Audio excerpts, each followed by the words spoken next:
Hey everybody, I'm here to read the first chapter of Piecing Me Together by Renee Watson. This is a New York Times bestseller. It's also a Newbery Honor Book, and it's also the winner of the Coretta Scott King Award. Watson's eloquently crafted novel speaks to the myriad of people searching for themselves in the world. Sounds a little bit like it's going to be a hero's journey. That was a quote by Jacqueline Woodson, award-winning and best-selling author of Brown Girl Dreaming. An inspiring and powerful story of a girl who believes she must get out of her poor neighborhood if she's ever going to succeed. Jade's mother tells her to take advantage of every opportunity that comes her way.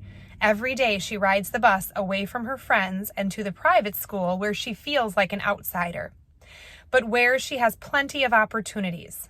But Woman to Woman, a mentorship program she joins on the promise of a scholarship, makes her feel tired of being singled out as someone who needs support, someone people want to fix. Jade wants to speak, to create, to express her joys and sorrows, her pain and her hope. Maybe there are some things she could show other women about understanding the world and finding opportunities to be real, to make a difference. Be bold, be brave, be beautiful, be brilliant, and be your best. Okay? So Piecing Me Together, Renee Watson.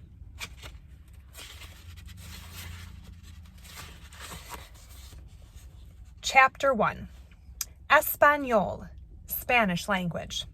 I am learning to speak, to give myself a way out, a way in. And that's the end of chapter 1.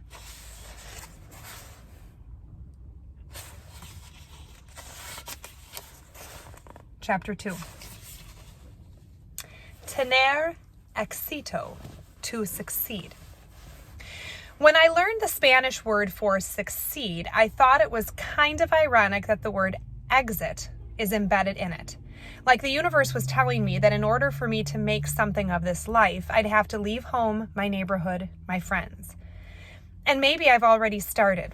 For the past 2 years, I've attended St. Francis High School on the other side of town, away from everything and everyone I love. Tomorrow is the first day of junior year, and you'd think it was my first day as a freshman, the way my stomach is turning. I don't think I'll ever get used to being at St. Francis while the rest of my friends are at Northside. I begged Mom to let me go to my neighborhood high school, but she just kept telling me, Jade, honey, this is a good opportunity, one I couldn't pass up. It's the best private school in Portland, which means it's mostly white, which means it's expensive. I didn't want to get my hopes up. What was the point of applying if once I got accepted, Mom wouldn't be able to afford for me to go? But Mom had done her research. She knew St. Francis offered financial aid. So I applied, and once I got accepted, I received a full scholarship, so I kind of had to go. So here I am trying to pick out something to wear that doesn't look like I'm trying too hard to impress or that I don't care about how I look. St. Francis doesn't have uniforms, and even though everyone says it doesn't matter how you look on the outside, it does, especially at St. Francis. I bought clothes with the money I made from working as a tutor at the rec center over the summer. I offered Mom some of the money I earned to help with the bills, or at least the groceries, but she wasn't having any of that. She told me to spend it on my school clothes and supplies. I saved some of it, though, just in case. Mom comes into my room without knocking, like always. I won't be here tomorrow morning when you leave for school, she says. She seems sad about this, but I don't think it's a big deal.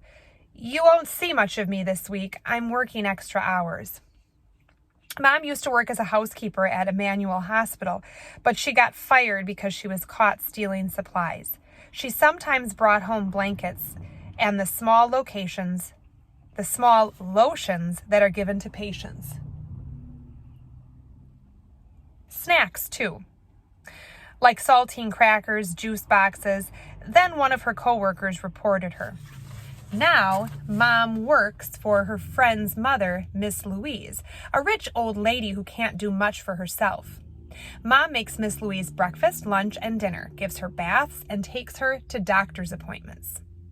She cleans up the accidents Miss Louise sometimes has when she can't make it to the bathroom.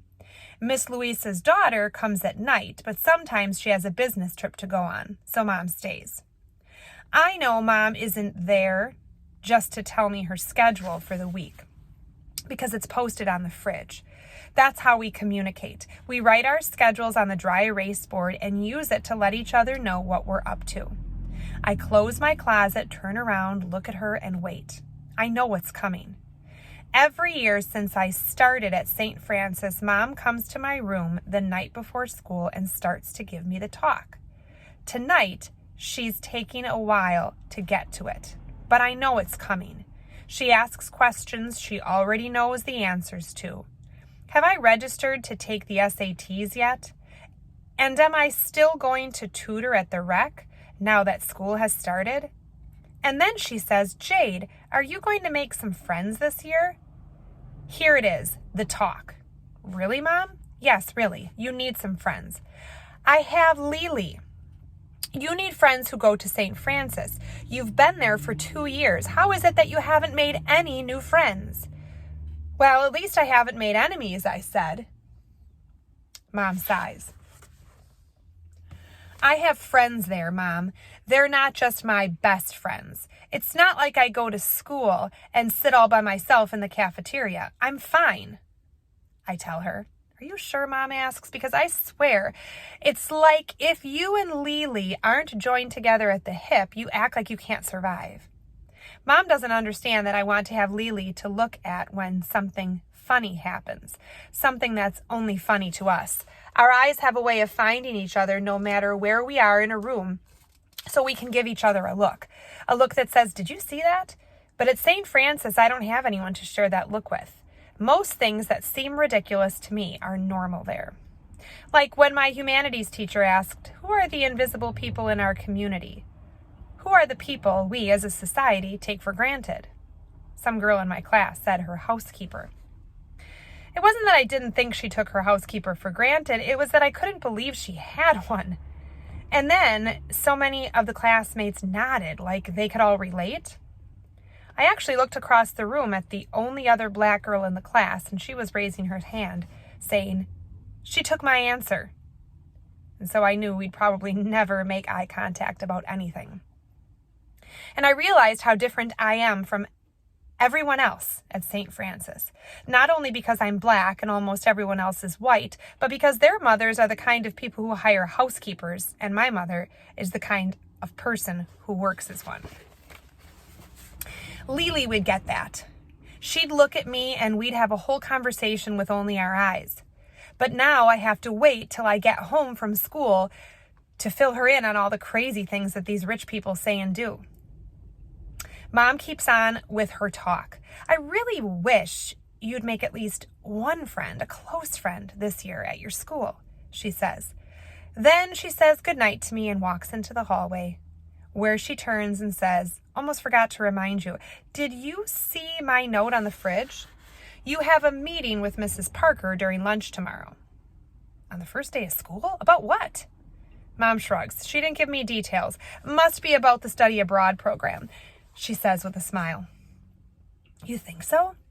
For the first time ever, I'm excited to talk to Mrs. Parker. This is the year that teachers select students to volunteer in a foreign country and do service learning projects. That was the thing that made me want to attend St. Francis. Well, that and the scholarship.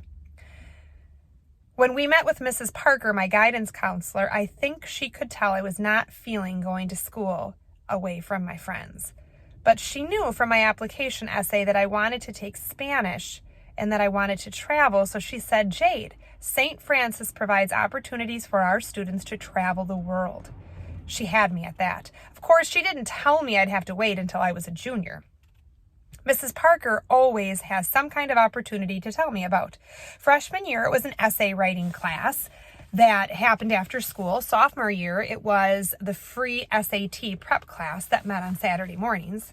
Saturday mornings.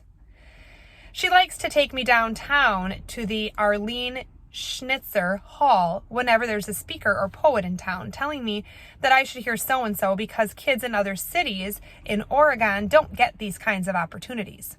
I know Mrs. Parker is looking out for me, that she promised Mom she'd make sure I'd have a successful 4 years at St. Francis.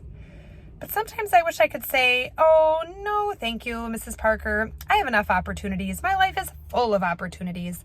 Give an opportunity to someone else. But girls like me, with coal skin and hula hoop hips, whose mamas barely make enough money to keep food in the house, have to take opportunities every chance we get. Before Mom walks away, she says, I'm going to pick up some groceries after I get off work tomorrow. Anything you need me to get? Did you see what I added to the list on the fridge? I ask, smiling. Mom laughs. That was you? I thought maybe it was EJ who wrote that. EJ is my mom's brother, but I have never called him Uncle EJ. He's 20, so we are more like siblings. He started staying with us when he dropped out of college. Well, let him tell it. He took a leave of absence, but it's been a year and I haven't heard anything about him trying to go back. So instead, he's busy making a name for himself as a local DJ. Mom walks to her bedroom, mint chocolate chip ice cream. I'll see what I can do, she says. If I have enough money, I'll get it. Promise. I finish getting ready for school, thinking to myself that I know all about Mom's promises. She does her best to make them, but they are fragile and break easily. And that's the end of chapter 1 of Piecing Me Together.